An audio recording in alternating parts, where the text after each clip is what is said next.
राष्ट्रीय सेवा संघ यानी कि आरएसएस जल्द ही बैन होने जा रही है। आरएसएस सिर्फ नफरत फैलाने का काम कर रही है।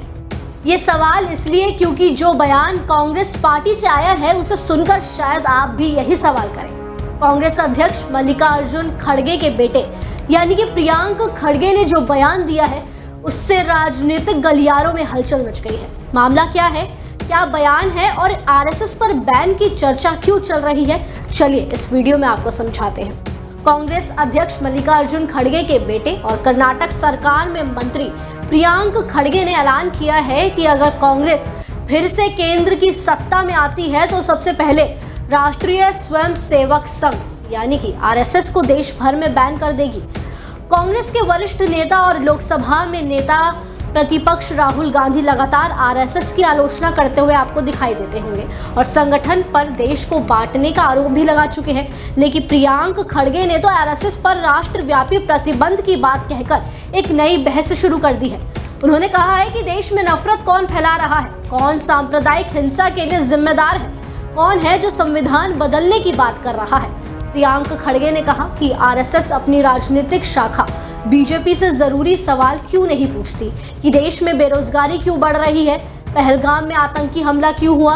ये ना पूछकर संघ के लोग समाज में नफरत फैलाने का काम कर रहे हैं। यह आरोप प्रियांक खड़गे ने आरएसएस पर लगाया।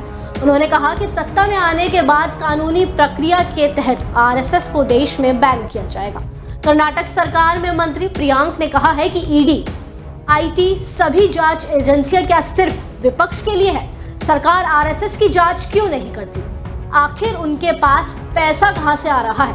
उनकी इनकम का सोर्स क्या है? प्रियांक खड़गे ने कहा कि हर बार संघ के लोग हेट स्पीच और संविधान बदलने की बात कहकर बचकर आगे निकल जाते हैं। आर्थिक अपराध करके कैसे बच जाते हैं, इन सभी विषयों की जांच होनी चाहिए। ये सभी बातें प्रियांक ने कही। दरअसल प्रियांक खड़गे ने बीजेपी सांसद तेजस्वी सूर्या को जवाब देते हुए ट्विटर पर एक पोस्ट किया था जिसमें सूर्या ने कांग्रेस के हाईकमान को लेकर मल्लिकार्जुन खड़गे पर सवाल उठाए थे। प्रियांक ने पूछा, बीजेपी का हाईकमान कौन है? आपके ज्यादातर कार्यकर्ता आपकी राष्ट्रीय पार्टी के अध्यक्ष का नाम तक नहीं बता सकते। उनके लिए मोदी राष्ट्रपति, प्रधानमंत्री और शायद पंचायत सचिव तीनों ही है। प्रियांक खड़गे ने कहा कि जब हालात कठिन हो जाते हैं तो प्रधानमंत्री संसद नहीं जाते हैं बल्कि आरएसएस को रिपोर्ट करने के लिए नागपुर चले जाते हैं। उन्होंने तेजस्वी सूर्या को चुनौती देते हुए कहा कि मैं तुम्हें चुनौती देता हूं कि तुम इसे ऊंची आवाज में कहो।